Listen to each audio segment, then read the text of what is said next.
I wasn't initially. I actually have an undergraduate degree in math, and I was forced to take computer science as part of my undergrad math degree, and it turned out to be a lot of fun, so. It was really my math professor that introduced me to computer science and encouraged me to start taking classes, and I just really fell in love with it. And we did a field trip to the University of Wisconsin Stout, and there I did a workshop for computer programming. And we built a Mad Libs application, and that's when I knew that this was what I wanted to do. I was originally a journalism major, but even in journalism I was doing a lot of new media stuff and web development, so that's kind of was my break into computer science. I started with the minor and then I got sucked into the major, and I love it. And I liked the arts because they were so creative and I could do whatever I wanted with them. And then there was the sciences, and I love critical analysis and all that stuff. So I was just very conflicted, and then I was introduced to computer science, which is like this perfect combination of both of them. I think the part I like the best is thinking through the problems that we're given. There's a lot of problem solving, and it's very logical, and I really like to just think through the problem and get to the point where I've solved it, and that feeling is really great. I also love that what we do and what we build can be used by real people, and so we have an opportunity to make a real difference in people's lives. But you're in general, you're part of teams and you design new products, you solve problems, you kind of see your programs that get used by lots of people. I mean, if you work for the medical device companies, you help writing software that controls the pacemakers. I mean, you say, wow, cool. I mean, what I've done now is helping people all over the world. Like, my work will be using robots with children with autism. So I would consider that a creative thing, where you're teaching this program, teaching a robot to talk with children, to try to elicit social cues, like try to get them to look at your face, try to get them to look at things that you point at, and you get to use this very social side of computing. When I was a kid, when they first came out with the Lego robotics in '98, I got one for Christmas. And I was a huge fan of Legos, and this was even better because suddenly my Lego cars could power themselves down the stairs instead of me shoving them off the edge.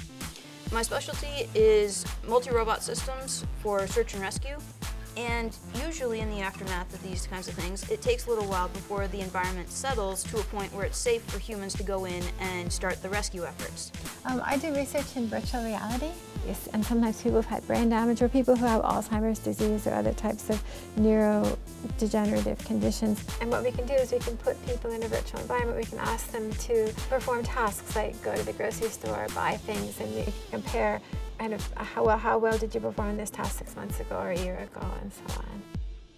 I would say, I think what girls struggle the most with is confidence and this sense of walking into a room and feeling like they don't know anything. And computer science, I think, has this particular problem because you have people who have been coding since they were 5 years old. It's becoming more and more common that this is a hobby for them, and they've been doing it, their whole lives, even though it's only been, 18 years. But and that gets mixed with people who've hardly done any programming at all. Certainly capable of it, they can do it no problem, but they just don't have that sort of background and that skill base. I wouldn't worry as much about that. I was the same way. That's how I didn't do computer science at first. I loved technology, but I thought I could never get through the math. When they're worried about not knowing anything about computers, that's not an issue, because when you go into the major, when you go into college, the teachers are expecting that, and they almost want that because they want people that they can teach the way they want to teach them. So it is absolutely not a problem if you don't know anything about computers, and your teachers will help you get where you need to get. I think computer science is a superpower, so if you're interested in being a superhero, you should totally major in computer science. It lets you do anything that you're doing right now, but better. It lets you automate your tasks. It lets you look at more data quicker. It lets you make the kinds of contributions that you want to make to the world. Well, I think one of the exciting things about computer science is that in 10 years, we don't know what's going to happen. We don't know where the industry is going to take us. Specifically in data mining, we're generating more and more data every day. And so being able to see what we can do with that data, how to handle it, how to store it, is going to be an entirely changing thing. Computer science, there's so many different areas that you can study. It's not just video games, it's not just making apps. It's not just about the programming and what you might consider a programmer, a person drinking their Mountain Dew and eating their Cheetos in a basement. That is not accurate.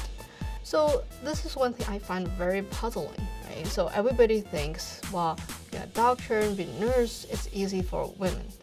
And computer science, that's not something a woman should do. That is really puzzling because computers, well, we don't lift heavy objects in computer science. There's no reason why a girl shouldn't do computer science.